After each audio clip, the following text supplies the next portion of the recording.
the first half, Spencer Rattler seemed to have a lot of success stepping up into the pocket and getting the ball off. Does that kind of fall on you guys' shoulders as an interior defensive lineman, and if so, how do you keep it from happening?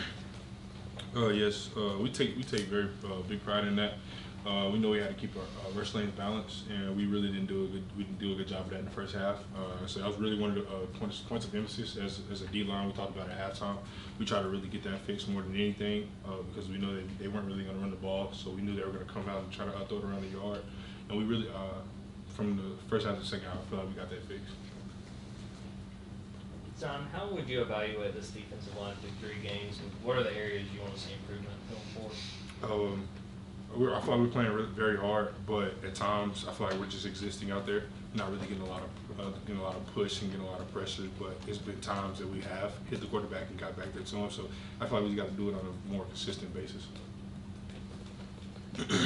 Time, I guess, putting your veteran coach's hat on, like how quickly were y'all able to kind of switch that, saying they're not going to try and run, so we're going to have to switch that? And how common is that really? Because obviously nobody has run on y'all well the last 3 years, so it seems like the best strategy to do what they did. We talked about it throughout the week, but I think it really hits him when we get out there on Saturdays because a lot of teams might try to go play action shots, or they might try to start out running a little bit just to keep us honest. But we know once that second, third series comes around, it's turning a lot of play action. They might run it here once or twice sparingly, but we know a lot of teams probably gonna try to chuck it downfield on us, and we just got to be ready to transition rush, get to the quarterback. Yeah, what did you see out of Michael specifically this past Saturday? It seemed like in the second half particularly, he sort of elevated his game to another level when Georgia needed it most. Just doing what Michael does, being that relentless pass rusher that we know he is, and that I know he wants to be, and just Kel being Kel, really, just him going and trying to get the quarterback. Yeah, Kirk was talking about the speed that guys like Jalen Walker and so we're going to the defense. Just as a defensive lineman, what is it like having guys with that kind of speed and athleticism playing behind you at linebacker? It's beautiful for me because I know if the ball spills out, those guys are going to run it down. But also for us, we have to run to the ball because if they overrun it, we have to be there for the cutback lane. So it's fun playing with guys that have that speed because most teams are trying to hit it on the outside because they know most of the time they can't run it on the inside, so they're just going to keep bouncing and bouncing, and we have the speed to get to the sideline and get to it. So we just got to do it on a more consistent basis. You mentioned Kel being Kel. How quickly, when he got to campus, did you notice, like, all right, he's pretty talented?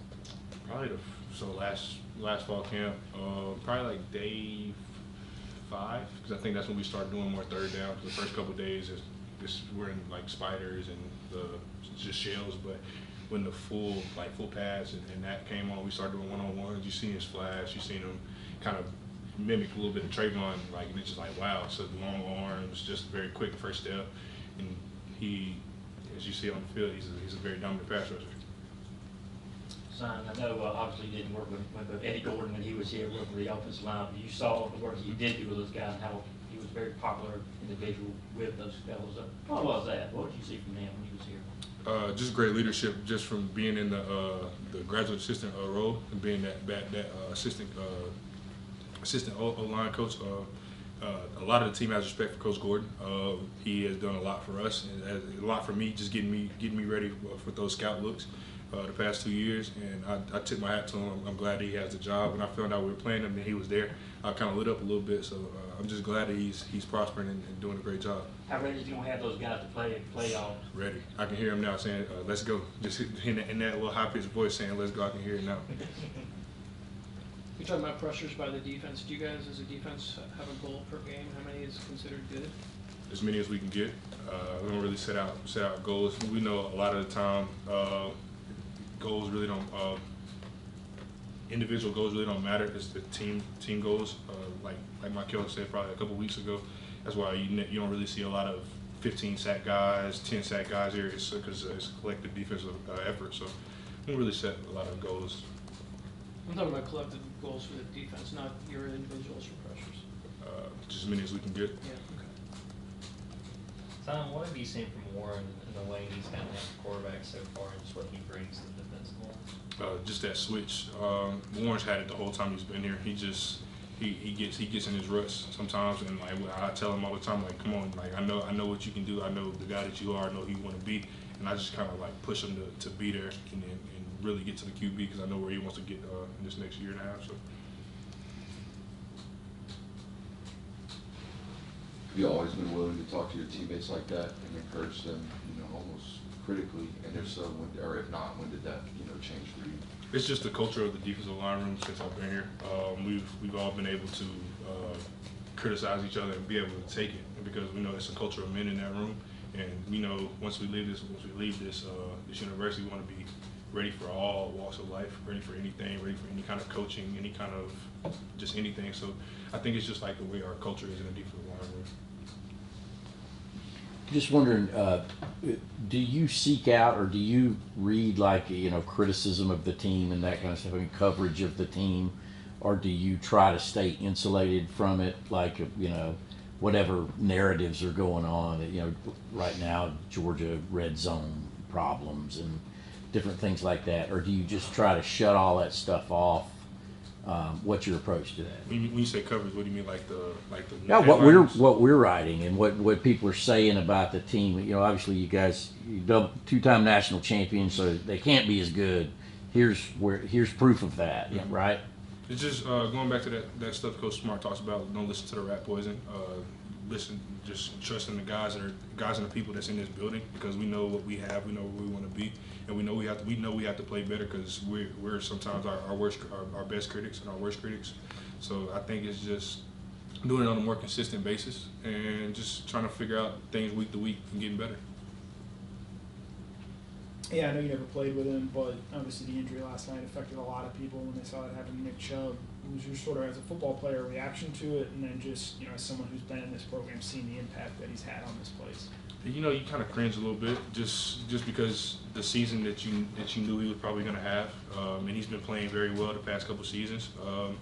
Being their number one back kind of hurts. I never really knew Nick personally, but I seen him on the sidelines when he came back to games, things like that, and it hurt me a little bit. But praying for him, hope he gets back speedy recovery.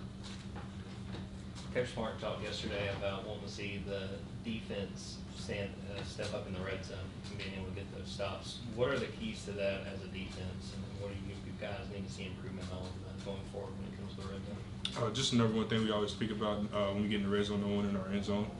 That doesn't matter if the first group's out or the rotational guys, no one in our end zone. And we just have to take pride in that from week to week. We know that's kind of where we're falling. Now we're falling off, but that's kind of like where everybody's going to attack us right now, especially when they get down there. So we just got to stand on 10 and really bow our necks and not let people in the end zone. It wasn't just a red zone score, it was a rushing red zone score. And Coach Smart said that's apparently against the rules here at Georgia. So when you break a rule like that, what's the punishment? Nah, just closing your eyes when you're watching film. Don't even want to see it. Just makes your stomach sick.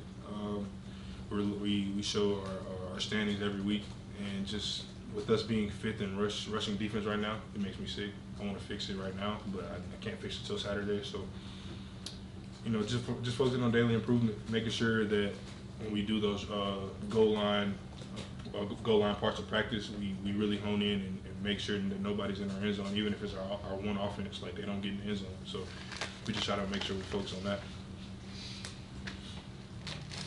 To follow up on that, how is defending the run in the red zone maybe different than it might be, towards the middle of the field?